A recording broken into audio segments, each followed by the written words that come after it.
Esta película emplea representaciones dramáticas. Todas las palabras pronunciadas por los actores son citas exactas sacadas de entrevistas, periódicos y memorias de aquellos que lucharon.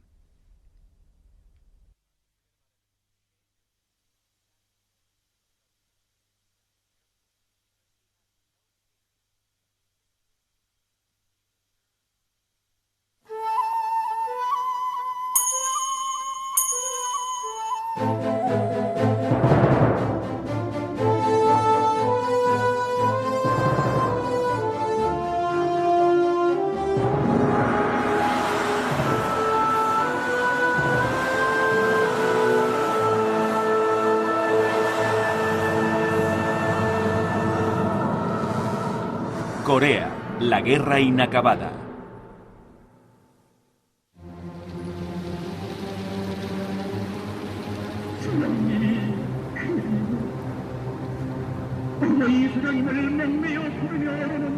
Corea del Norte, quizá el lugar más aislado y triste del mundo.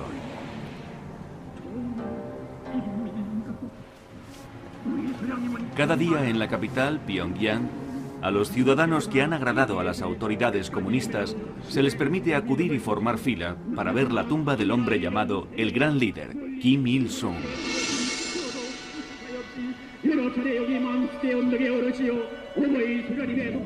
Murió en 1994, pero está embalsamado en la Constitución como presidente para la eternidad. Kim Il-sung es venerado por 1.100.000 hombres del ejército norcoreano, la cuarta potencia mundial en fuerza de combate, ya que les dirigió a lo largo de una guerra devastadora que casi destruye su país.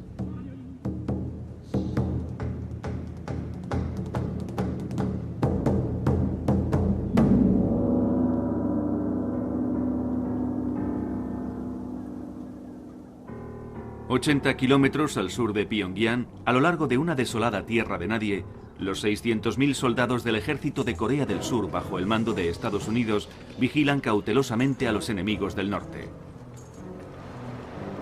Aquí también hay 37.000 soldados americanos, preparados para ser llamados a entrar en combate inmediatamente. Es el ejército más fuertemente armado del mundo puesto en pie. El legado de la mayor guerra jamás entablada entre el comunismo y el capitalismo. Una guerra que técnicamente nunca ha acabado. La Guerra de Corea.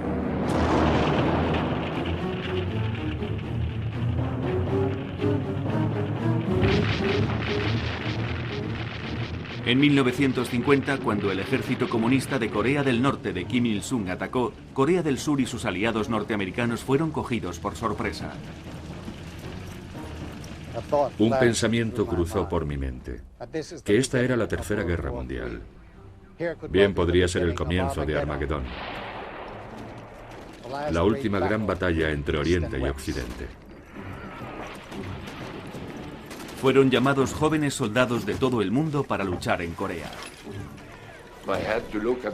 Tuve que mirar en el mapa cuando me hablaron por primera vez de Corea. ¿Dónde diablos está eso? ¿China? ¿El Mar Amarillo? ¿Dónde está? Durante 3 años la península de Corea se convirtió en un matadero. Murieron miles de franceses, británicos, australianos y canadienses. 36.000 norteamericanos. 1 millón de chinos. Y 3,5 millones de coreanos.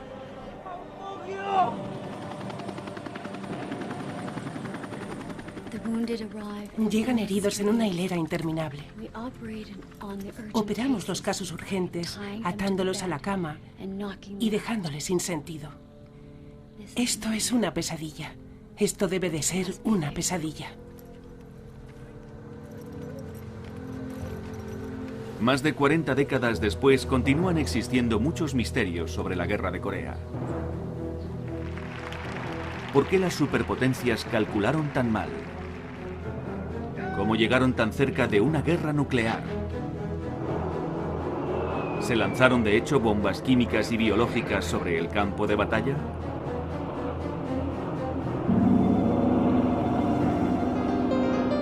Capítulo 1.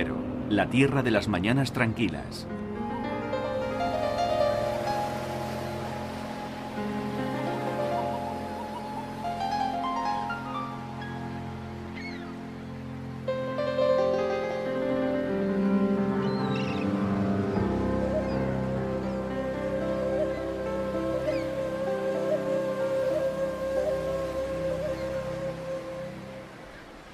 Ed y Myung-Kuk viven ahora en Nanaimo, Columbia Británica. Pero aquí están andando por otra costa del Pacífico. Se llama Malipo, larga playa arenosa en coreano.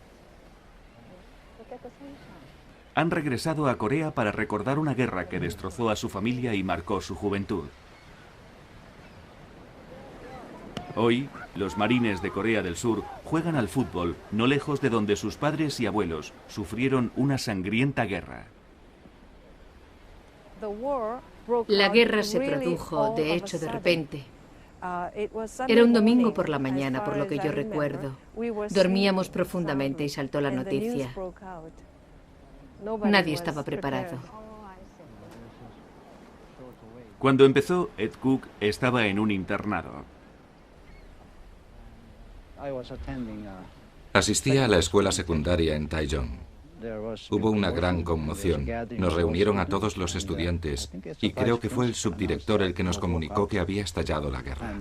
Y no había ni tren ni autobús, nada. Tendréis que ir andando a vuestras casas, nos dijo. Así que empezamos la caminata hacia casa. Su hogar estaba en Malipo, a 150 kilómetros de distancia. Para un chico de 12 años, la caminata fue una aventura que se convirtió en una experiencia terrible. Aquel verano fue para nosotros el verano más largo y terrorífico. Creo que era el mes de julio. Mirando hacia atrás, poca gente vio las señales de que una gran guerra se cernía sobre la península de Corea. Es una de las civilizaciones más antiguas del mundo, pero la geografía siempre ha puesto a Corea en peligro. En el norte, China y Rusia, no siempre amigos. Y Japón demasiado cerca, el Japón imperial. Cuando Japón conquistó Corea en 1910, los militares japoneses intentaron borrar a los coreanos como personas, prohibiendo su lengua y aplastando cualquier revuelta. Durante la Segunda Guerra Mundial, miles de mujeres coreanas fueron usadas como prostitutas por el ejército japonés, las llamadas esclavas sexuales. En agosto de 1945 termina la guerra y Japón se rinde a Estados Unidos y a sus aliados ante el general Douglas MacArthur, que acepta su capitulación. En la pequeña aldea pescadora de Malipo, Ed Cook recuerda el júbilo. Un día fui al colegio y el maestro se puso de pronto a hablar en coreano e incluso soltaba tacos de forma jocosa y usaba palabras que yo solo había oído en casa, nunca en la escuela. ¿Qué pasa? Estaba extrañado de que se pusiera ante el órgano tocando y cantando en coreano. Estaba sumamente feliz. Y nos dijeron, volved a casa y quemad todos los libros en japonés. El ejército de Estados Unidos llega a la capital de Corea y son recibidos como libertadores. Pero para los coreanos, lo que hace Estados Unidos seguidamente es desconcertante y preocupante. En vez de deshacerse del régimen colaboracionista como hicieron en Alemania, los norteamericanos mantienen el aparato japonés que ha estado reprimiendo a Corea durante la larga ocupación. Los grandes poderes políticos están detrás.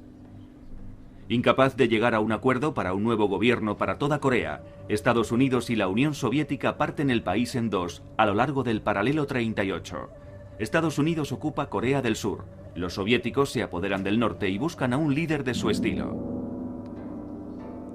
Kim Il-sung, un hombre carismático de la guerrilla antijaponesa, se convierte en el favorito soviético y toma el poder en 1948. Solo tiene 35 años, pero su imagen cercana y amigable encubre a un hombre despiadado que elimina a sus potenciales rivales. Es un nacionalista y está determinado a unir Corea del Norte y del Sur bajo el manto de un comunismo de cosecha propia. Promete expulsar a los norteamericanos. Nuestro objetivo es liberar a Corea del Sur de la influencia imperialista de los norteamericanos.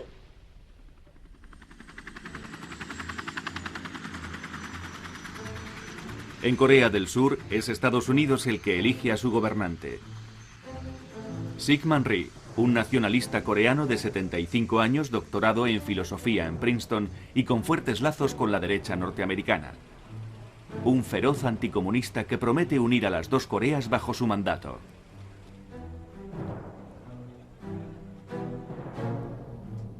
Para dirigir al ejército de Corea del Sur, Estados Unidos elige a Chae Pyong-dok. Era un coreano en el odiado ejército imperial japonés. Le apodaban el Gordo Chae. Otro colaborador japonés, Chang Taek-sang, se convierte en el jefe de la policía de Seúl. Se le describía con la cara de Nero y los modales de Goering. Incluso en Malipo los colaboradores japoneses son los que mandan. El sistema japonés aún continuó durante mucho tiempo. Y la gente que fue entrenada bajo la ocupación japonesa todavía era la que dirigía el gobierno. Por ejemplo, agentes provinciales, maestros, policías y demás. Todos fueron entrenados bajo la ocupación japonesa. La gente de la aldea siempre temió al sistema, por la brutalidad policial y cosas así. Y la policía no era en absoluto amigable.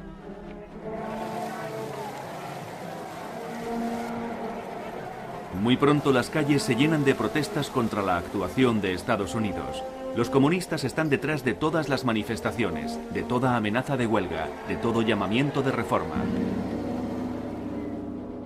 Hoy en Seúl, esas manifestaciones son recordadas vivamente por Yu Chun-do, ahora una médica jubilada. En el periodo previo a la Guerra de Corea, era una joven estudiante de medicina idealista deseando reformar el sistema feudal. El país iba de mal en peor y se iba empobreciendo. Syngman Rhee actuaba como una marioneta de los norteamericanos. Nuestra independencia estaba siendo corroída. Por lo que la joven estudiante de medicina se une a las manifestaciones contra el régimen de Syngman Rhee. Cada domingo los estudiantes de la izquierda se reunían en el parque Mungnam. Una vez seguí a una amiga a una manifestación y casi muero. Por poco terminamos pisoteadas por la policía montada.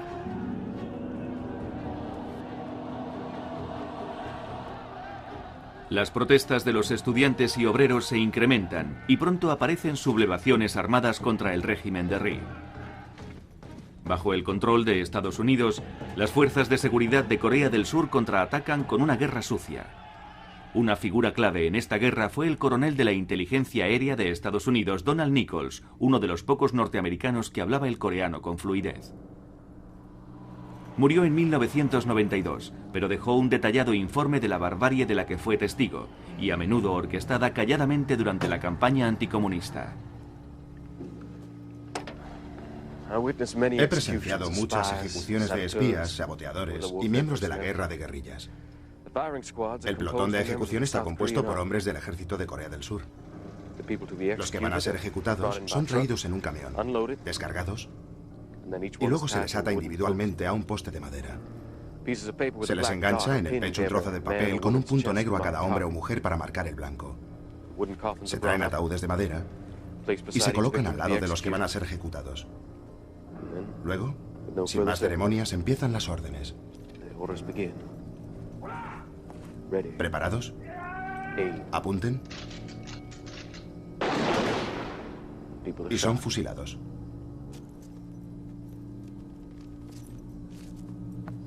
Sus restos son colocados en los ataúdes. Nuestra misión es siempre la misma, destruir la rebelión.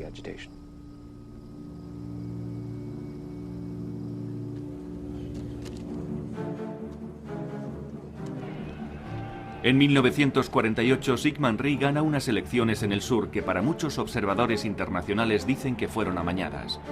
Ahora quiere la guerra. ordena ataques de comandos aéreos a Corea del Norte y clama por la invasión del norte a gran escala. No deseando la guerra, Estados Unidos niega a Ri el armamento pesado que necesita para la invasión. En el norte, Kim Il-sung iguala a Ri discurso por discurso y ataque por ataque en una escalada de la no oficial guerra civil. Kim presiona a sus aliados comunistas en la Unión Soviética y en China para que respalden sus planes de una invasión a gran escala. Como el sur, Corea del Norte no puede ir a la guerra sin ayuda. China no quiere participar en la guerra. En 1950, el líder chino, Mao Zedong, está reconstruyendo China después de una larga guerra civil. Muestra poco interés en Corea, ni siquiera ha enviado un embajador. De hecho, todavía espera un acercamiento con Estados Unidos. El historiador chino y militar veterano Bin Yo. De hecho, Mao y sus camaradas dirigentes indican a los norteamericanos que quieren tener una buena relación con Estados Unidos. Esto es el llamado oportunidades perdidas. Les mandan telegramas, presionan a los diplomáticos norteamericanos, incluso antes de que los comunistas obtuvieran todo el poder, pero fueron siempre rechazados. En Washington, en junio de 1950, hay pocas señales de que Estados Unidos está a punto de enredarse en una terrible guerra en Asia. Estados Unidos es próspero y está en paz, pero su presidente, Harry Truman, está siendo criticado por ser blando con los comunistas, así que la administración Truman habla con dureza y esboza una lista de países a los que Estados Unidos estaría dispuesto a defender en una crisis, pero Corea no figura en ella. Cualquier guerra parece muy lejana. Lo mismo ocurre en Japón, en el cuartel general del ejército de Estados Unidos en Asia, donde el comandante supremo Douglas MacArthur expresa su confianza plena en el nada controvertido poder militar de Estados Unidos en la región. Para el New York Times, los viejos militaristas reflexionan: quizá la guerra en sí está siendo obsoleta. Las Naciones Unidas deberían pensar seriamente en abolir la guerra. Sin embargo, piden continuamente sus propias fuerzas armadas. Es un ridículo anacronismo.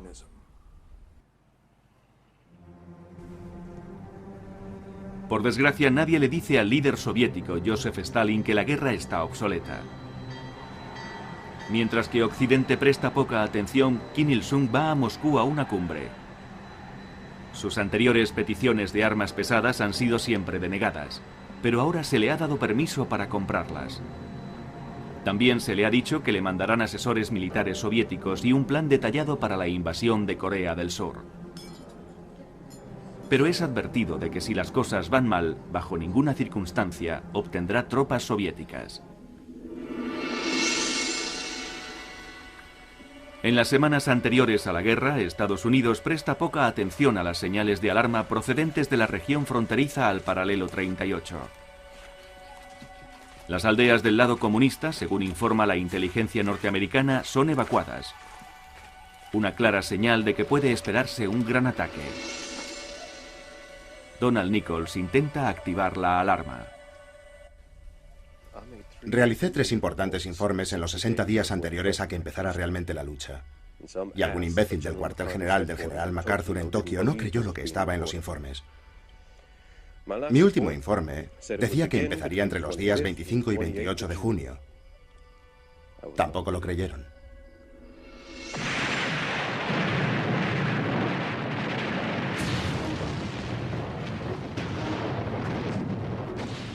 ...25 de junio de 1950, domingo por la mañana, 4 de la madrugada.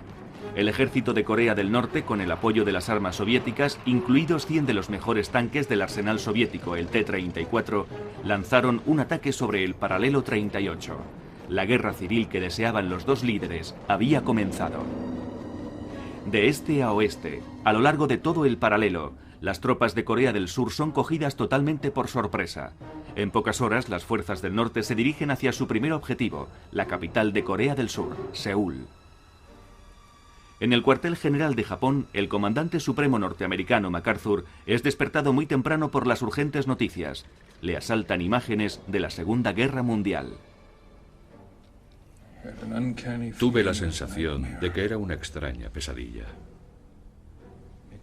No podía ser, me dije a mí mismo. Otra vez no. Debo de estar durmiendo y soñando.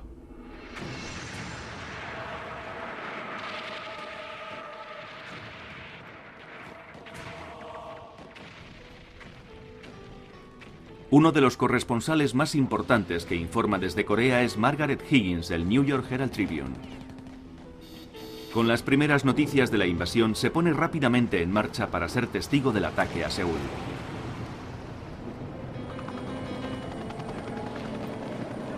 La carretera a Seúl está repleta de refugiados. Es una experiencia conmovedora y bastante terrible ver a la multitud aclamando y saludándonos mientras nuestra pequeña caravana de norteamericanos pasa junto a ellos. Su absoluta confianza en los norteamericanos es verdaderamente conmovedora. Espero que no les defraudemos.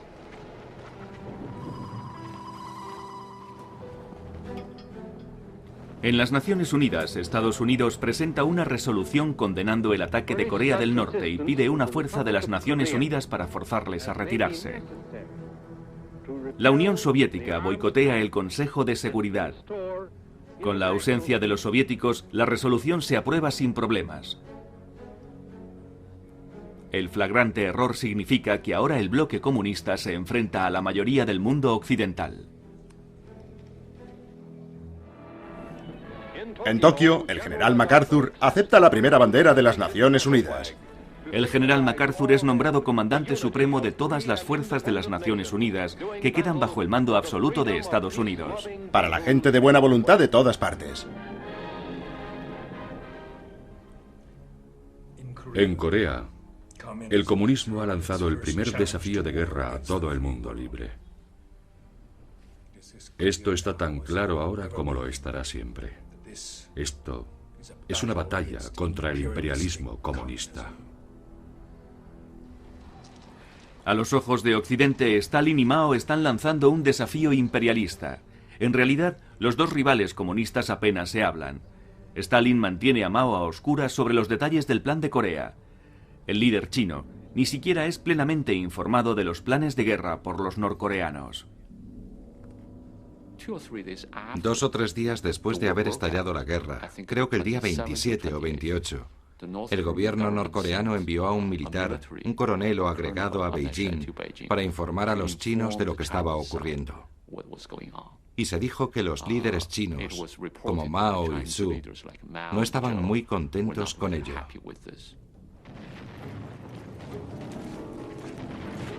China espera que la guerra termine rápidamente, así no tendrán que verse involucrados. En el campo de batalla, las cosas van muy rápidas. La punta de lanza son los potentes tanques T-34. Las columnas norcoreanas alcanzan los alrededores de la capital de Corea del Sur en 2 días. Pero Corea del Sur no tiene nada capaz de poder parar a los T-34. Al principio los surcoreanos se enfrentaron valientemente a los tanques con los nada apropiados bazookas 2.5. Observaron cómo sus descargas rebotaban en los tanques y muchos pelotones armados solo con granadas y cócteles molotov se lanzaron a una muerte suicida en un enloquecido esfuerzo para detener el avance.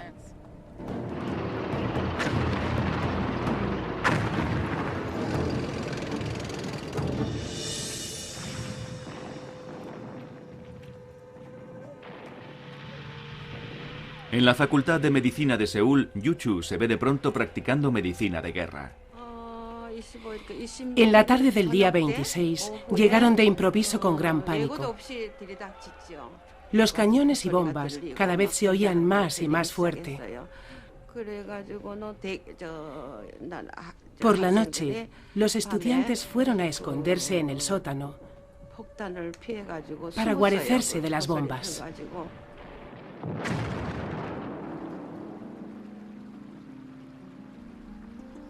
Seúl está dividido por el río Han, conectado con una serie de puentes estratégicos.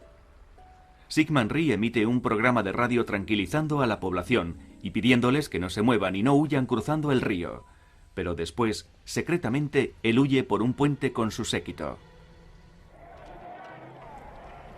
La Policía Nacional Surcoreana, la Policía de Seúl, los militares y el gobierno corrieron como gatos escaldados, dejando atrás sus puestos, sus responsabilidades y a sus familias. Después de su huida, los militares de Syngman Rhee ordenan dinamitar los puentes. Esto es catastrófico. La mitad del ejército surcoreano, unos 44.000 soldados, quedan atrapados en el lado enemigo.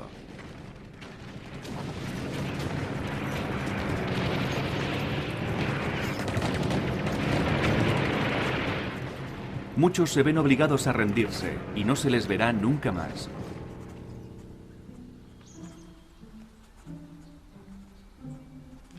Los desesperados primeros días de la guerra se tornan borrosos para Yu Chun-do. Su facultad de medicina se convierte en una sala de guerra, primero para un ejército y luego para el otro. Voy a la sala de pacientes no hospitalizados con mi lista de tareas. Hay que localizar a los soldados surcoreanos heridos ayer que están aquí. Llegan al patio del hospital jeeps cargados de heridos. A algunos les traen en camillas, otros llegan cojeando apoyados en otros y otros dan saltos con una sola pierna. La visión es la misma que la de ayer. La única diferencia es que llevan la estrella roja en sus gorras y un olor a sudor más penetrante. Cuando los comunistas de Corea del Norte entran en Seúl, empieza la caza entre la población de los enemigos de clase.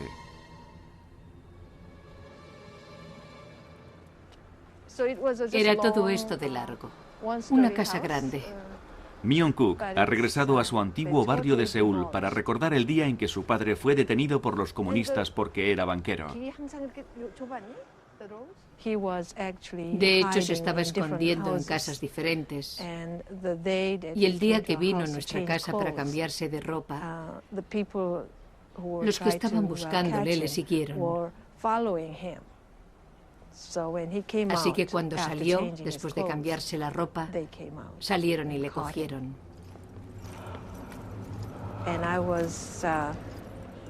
Yo era la persona perfecta para seguir a mi padre. Mi madre me mandó que le siguiera. Así que le seguí todo el camino hasta allí. Pero no pude ir más allá, porque estaba anocheciendo y estaba oscureciendo. Y no sabía hasta dónde tendría que ir siguiéndole. Así que le seguí hasta donde pude. Entonces yo era una niña de 11 años y mi padre me gritó: vete a casa. Regresa, vete a casa. ¿Sabes? Y yo...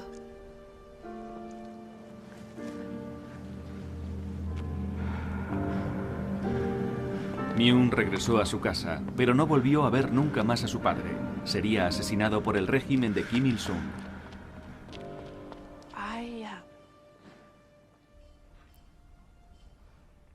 Yo pensé que volvería aquí. Mucho tiempo atrás.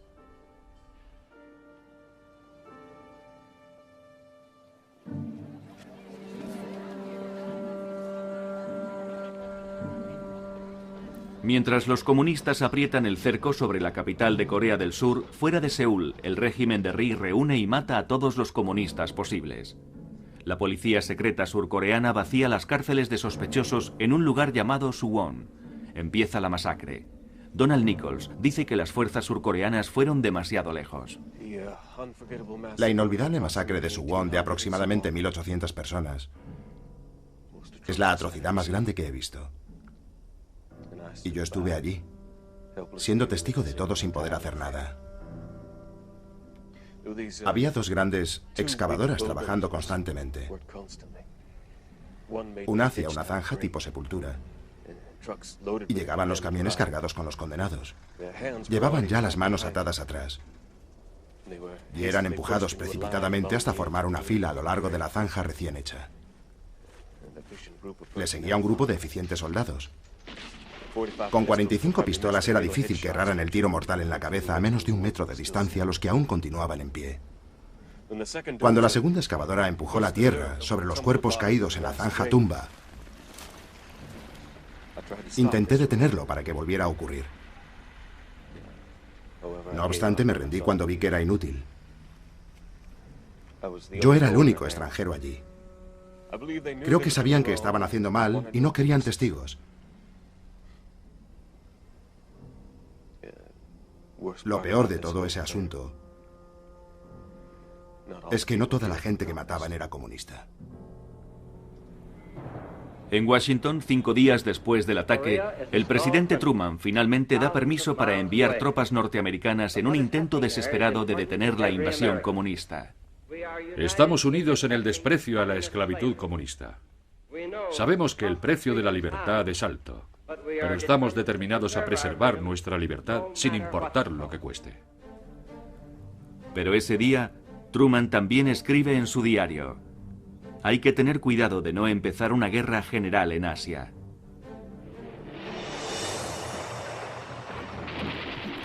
Ahora el ejército norcoreano avanza casi sin oposición al sur de la península de Corea. Las fuerzas norteamericanas más cercanas son los soldados de ocupación de MacArthur en Japón. Los surcoreanos no pueden resistir el rápido empuje del enemigo hacia el sur. Voy a lanzar mis fuerzas de ocupación para que abran camino. Excediéndonos en número, confiaré en las maniobras estratégicas para contrarrestar todas las dificultades que tengo en contra. Será algo desesperado, pero es mi única oportunidad.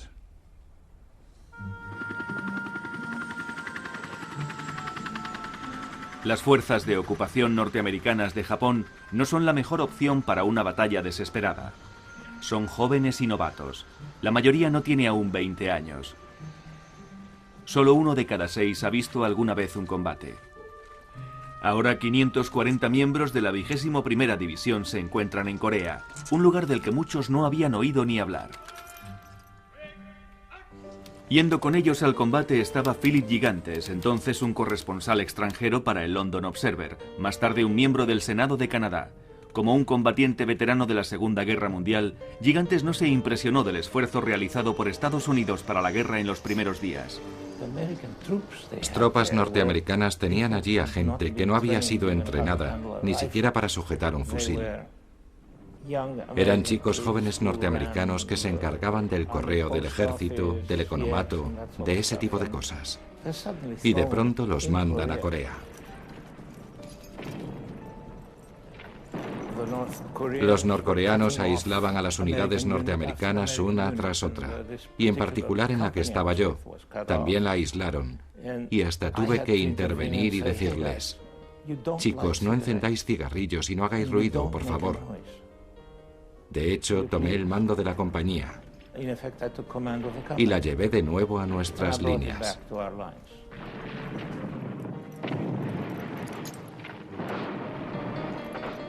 Sin tardar mucho, las tropas mal entrenadas y equipadas se ven desbordadas en la lucha y maniobras por el hábil avance de Corea del Norte.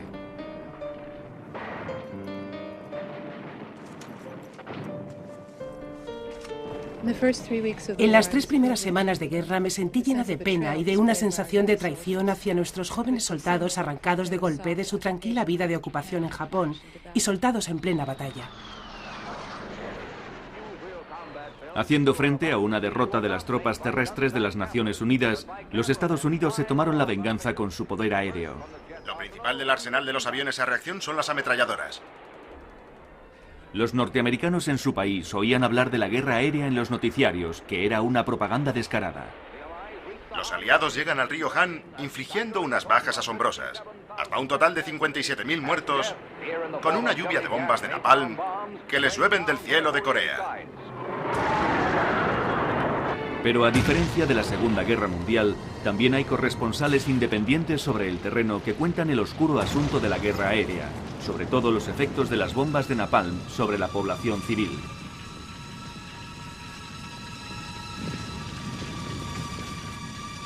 Los que no morían abrasados, a menudo morían por asfixia instantánea, según George Barrett del New York Times. Los habitantes de las aldeas o los del campo eran sorprendidos y morían exactamente en las mismas posturas que tenían antes de que cayera el napalm. Un hombre yendo en bicicleta, 50 niños y niñas jugando en un orfanato, una mujer, extrañamente sin ninguna señal, sosteniendo en su mano una página arrancada del catálogo Sears Roebuck. Debió de haber 200 muertos en aquella pequeña aldea.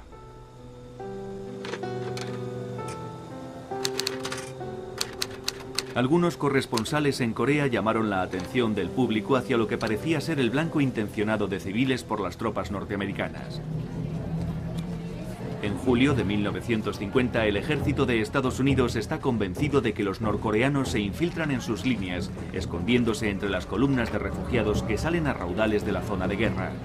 Primero, los generales de Estados Unidos ordenan a todos los civiles que no se muevan, un requerimiento sumamente irreal en medio de una guerra.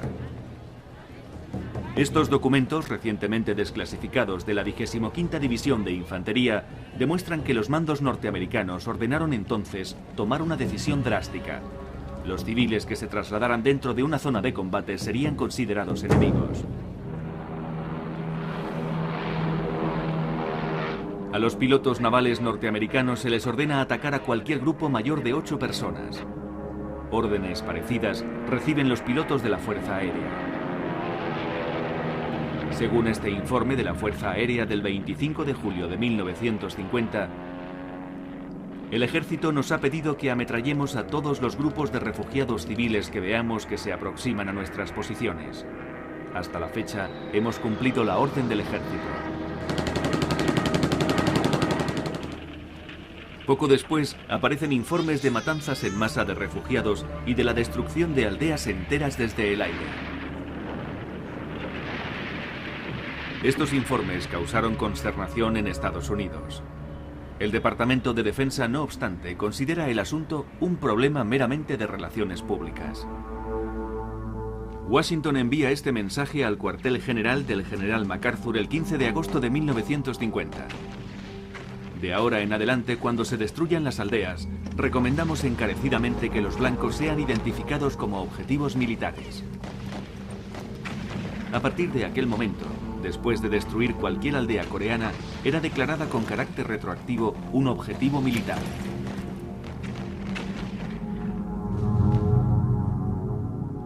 En lugares como Malipo, los aldeanos están atrapados. Ed Cook recuerda las decisiones de vida y muerte de su padre. Huir significa el riesgo de ser un blanco para los norteamericanos que disparan a cualquier cosa que se mueva. Quedarse significa enfrentarse a un nuevo régimen corrupto que elimina a los enemigos de clase. El padre de Ed, Sam Wan, secretario de una cooperativa de pescadores de Malipo, decide arriesgarse con los comunistas, pero es detenido casi inmediatamente. Alrededor de las 9 de la noche llevan a mi padre a una clase de la escuela y le golpean. Le acusan de espía de la policía. Y mi padre les dice: no, yo no soy nada de eso. Y ellos siguen gritándole: lo eres, así que confiesa que es cierto. Y mi padre le responde: no, yo no he hecho nada parecido, yo quería ser...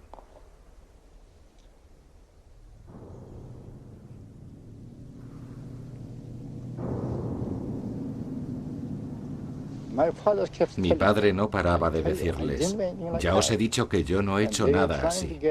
Pero ellos intentaban sacarle una confesión, y como no la obtenían, siguieron pegándole. Yo le oía gemir y...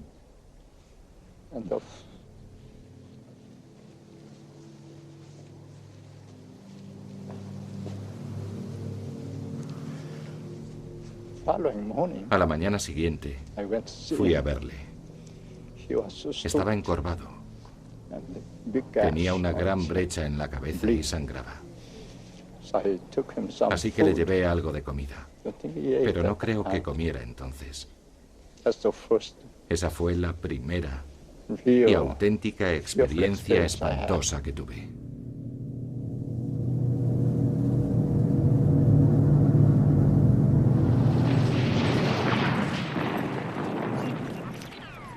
A finales del verano de 1950, durante la larga retirada de los norteamericanos, las víctimas de los aliados empiezan a acumularse. Los corresponsales no se libran. De pronto nos vimos atrapados bajo el fuego. Yo recibí 4 balas en la cadera, una en el hombro y una aquí, que sigue ahí. Saltamos del jeep porque las balas llovían sobre nosotros y nos metimos en una pequeña granja que estaba justo al borde de la carretera. Encontramos a soldados norteamericanos que también se habían guarecido allí. A uno de los soldados le habían herido en la cabeza con una bala. Y fue increíble lo que tardó en morir. El agujero de entrada estaba en la frente y la parte de atrás de la cabeza prácticamente había estallado. Pero estuvo así 40 minutos. Lo cronometré. 40 minutos para morir. No demasiado lejos, la corresponsal Margaret Higgins está con una unidad norteamericana que se encuentra acorralada por norcoreanos.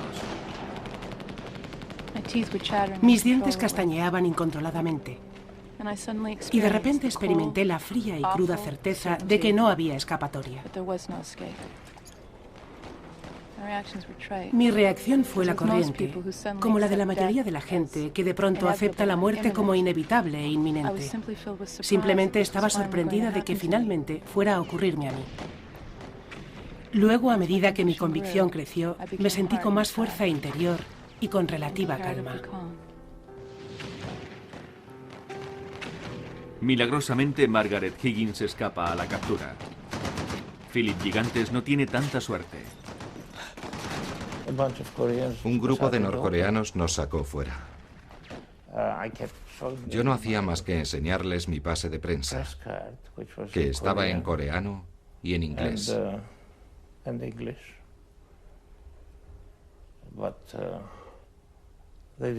Pero a ellos no parecía que les impresionara demasiado. Me equivoqué porque llamaron a sus superiores diciendo que tenían a un Simbongisa, que significaba periodista.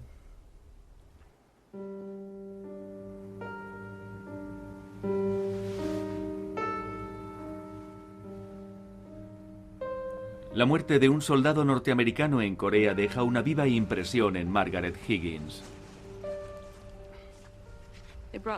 Entraron el cuerpo del soldado Sandrick y le tumbaron cuidadosamente sobre el suelo de la tienda. Su rostro no estaba cubierto y noté que todavía tenía una leve expresión de sorpresa. Es una expresión que veo a menudo entre los soldados muertos. La perspectiva de la muerte probablemente le pareciese tan irreal al soldado Sandrick como a mí toda esta guerra.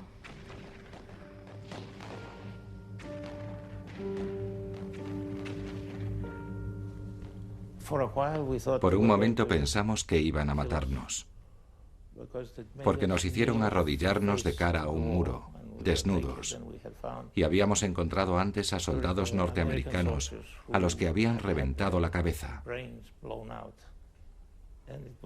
Y era obvio que les habían puesto de rodillas junto a un edificio. Pero entonces llegó un oficial y no nos dispararon. Nos hicieron ir andando hacia el norte, con sus superiores, en el lado norcoreano. En el cuartel general de Japón, MacArthur está haciendo frente a un desastre. Su ejército está siendo derrotado en el campo de batalla. El general que ganó la guerra en el Pacífico está siendo humillado por el poco considerado ejército de Corea del Norte. El 9 de julio, con solo 2 semanas de guerra, MacArthur propone usar la bomba atómica para evitar cualquier ayuda que China o la Unión Soviética puedan prestar a Corea del Norte. Les cortaría en Corea del Norte. Los únicos pasajes que vienen de Manchuria y Vladivostok tienen muchos túneles y puentes. Aquí yo veo que lo único útil sería usar una bomba atómica para provocar un bloqueo total. El presidente Truman rechaza la propuesta de MacArthur de usar armas atómicas. Truman quiere evitar la Tercera Guerra Mundial, el cataclismo de la lucha del capitalismo contra el comunismo.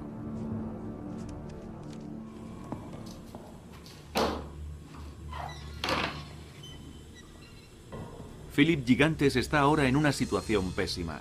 Después de una larga y penosa marcha hacia el norte, le han golpeado y encerrado en prisión. Se enfrenta a un interrogatorio por oficiales norcoreanos acusado de un crimen capital.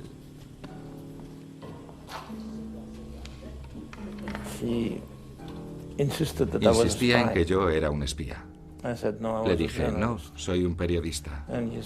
Y él me respondía, así que has venido aquí para informar a tu periódico, pero no nos has preguntado a nosotros si queríamos que informaras de las cosas que tú quieres informar. Le dije, no. Los periodistas occidentales no hacen eso. Si quiero informar de ciertas cosas que hacen los surcoreanos, voy e informo sin tener que pedirles permiso. Tampoco lo he hecho con vosotros. Y me contestó, bien, pues según nuestras leyes eso es ser un espía. La situación de Gigantes empeora, porque aunque es un periodista para el London Observer, también es un espía. Ha acordado pasar información a la inteligencia británica, y lo que es más, los comunistas están casi seguros de que lo es. Sin saberlo, Gigantes se lo ha comunicado uno de sus propios espías dentro de la inteligencia británica. Los norcoreanos aumentan la presión. Quieren una confesión. Me atan desnudo a una silla, una vez durante 17 días. Estás sentado sobre tus propios excrementos. Y vierten agua delante de ti, asegurándose de que la punta de tu lengua no llegue a ella. Y te gritan insultos día y noche durante 17 días. ¡Confiesa! ¡Eres un espía! El tipo de tortura que sufrió Philip Gigantes es un fenómeno muy extendido en la guerra de Corea. Y se practicó en ambos bandos. Trabajando con los coreanos aliados, tuve que mantener cierto aire de objetividad, incluso de aprobación, mientras veía cómo perfeccionaban un antiguo rito de la cristiandad. Nunca seré capaz de olvidar la imagen de un hombre atado a una cruz de madera con los brazos totalmente extendidos. Un fino alambre de cobre enrollado en un dedo de cada mano, que estaba conectado a un teléfono de manivela manual. Tan pronto como el sargento empezó a dar a la manivela, la víctima empezó a soltar todo lo que queríamos saber.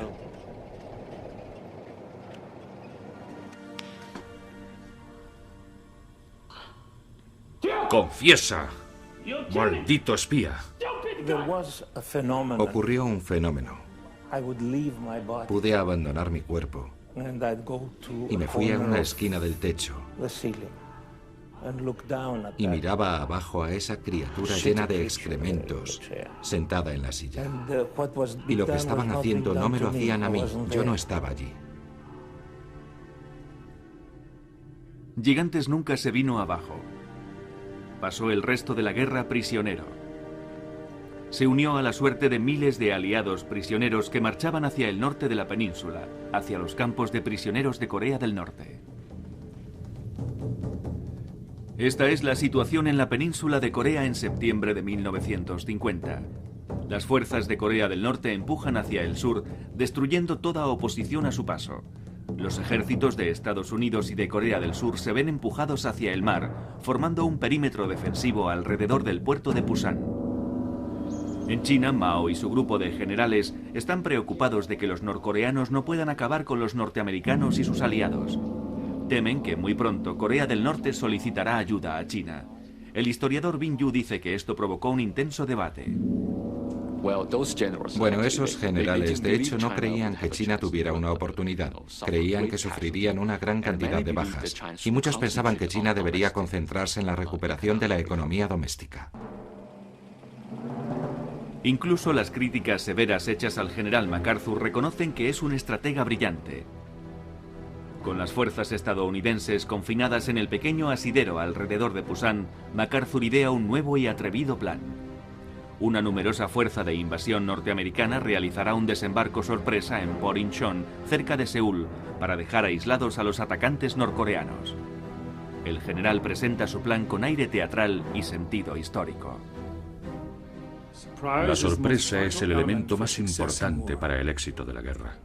El marqués de Montcalm creía, en 1759, que era imposible para una fuerza invasora trepar por las escarpadas orillas de los ríos al sur del valle de la ciudad de Quebec.